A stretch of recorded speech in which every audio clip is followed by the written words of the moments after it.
जब वह लड़की अपनी साइकिल से अनजाने में एक कागज के डिब्बे से टकरा गई, लेकिन जैसे ही डिब्बा गिरा उसमें से एक हैंडसम और बुरी तरह जख्मी आदमी बाहर निकला। उसकी हालत देखकर वह घबरा गई। सोचा, एक साइकिल की टक्कर से कोई इतना घायल कैसे हो सकता है। वह तुरंत उसके पास गई और हाल चाल पूछा, पर आदमी को तो अपना नाम तक याद नहीं था। उसने हिचकिचाते हुए पूछा, क्या तुम मुझे जानते हो? लड़की, जिसका नाम था श्याजी, पहले तो समझी कि वह मजाक कर रहा है, लेकिन जब उसने उससे दोस्तों या किसी पहचान वाले को बुलाने को कहा तो पता चला कि उसके पास कपड़ों के अलावा कुछ भी नहीं था। बेबस होकर श्याजी इधर उधर मदद ढूंढने लगी। तभी वह आदमी बोला कि उसे श्याजी की खुशबू बहुत जानी पहचानी लग रही है और उसने उससे गुजारिश की कि वह उसे अपने पास रख ले। मन में यह सोचकर कि शायद उसी की वजह से वह इस हालत में पहुंचा, श्याजी ने, जो दिल की बहुत नेक थी, आखिरकार हामी भर दी। उसे यह नहीं पता था कि यह साधारण दिखने वाला आदमी असल में शहर के सबसे खतरनाक ब्लैक ड्रैगन गैंग का वारिस चेंगजी ताई, जो अपने दुश्मनों से जान बचाकर भागते भागते सी फूड मार्केट के कूड़े के ढेर में छिप गया था और वहीं बेहोश हो गया था। होश आने पर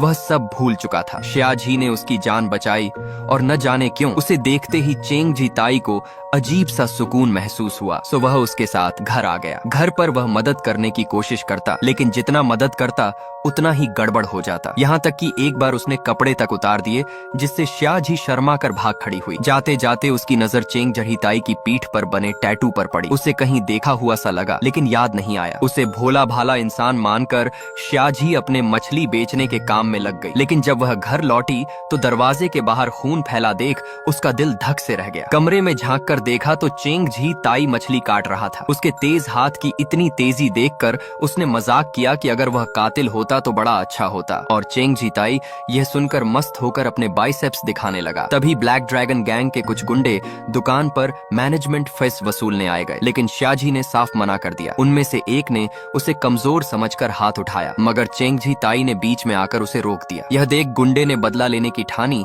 और उस जगह के अपने गैंग लीडर को सारी बात बता दी। दोपहर में वही लीडर श्याजी से मिलने आया और वह निकला उसका पुराना सहपाठी, जिसने स्कूल के दिनों में उसे खूब तंग किया था। बातचीत जल्दी ही झगड़े में बदल गई और उसने उसकी दुकान की चीजें तोड़ डाली। गुस्से में श्याजी ने कह दिया कि उसका बॉयफ्रेंड ब्लैक ड्रैगन गैंग का वारिस है। लीडर ने धमकी दी कि अगर अगले दिन वह उसे लेकर नहीं आई तो अंजाम बुरा होगा, और साथ ही चुनौती दी कि सहपाठियों की मीटिंग में उसे साथ लाकर दिखाए। श्याजी ने झूठ बोल तो दिया, लेकिन अब मुसीबत यह थी कि वह इतनी रात में कहां से किसी को गैंग लीडर बनाकर ले जाए। आखिर उसने चेंगजी ताई की तरफ देखा और उसे तैयार किया। उसे अच्छे कपड़े पहनाए, स्टाइल सिखाया और अगले दिन उसे लेकर मीटिंग में पहुंची। वहां कुछ लोग उसकी बात पर शक करने लगे, यहाँ तक कि किसी ने चेंगजी ताई की मंगेतर होने की अफवाह भी उड़ा दी। लेकिन श्याजी ने सबके सामने साफ कहा कि उसका बॉयफ्रेंड सिर्फ उसी से प्यार करता है। माहौल गर्म था कि तभी बाहर से एक धमकी भरी आवाज आई, कौन मेरी औरत को छूने की हिम्मत कर रहा है?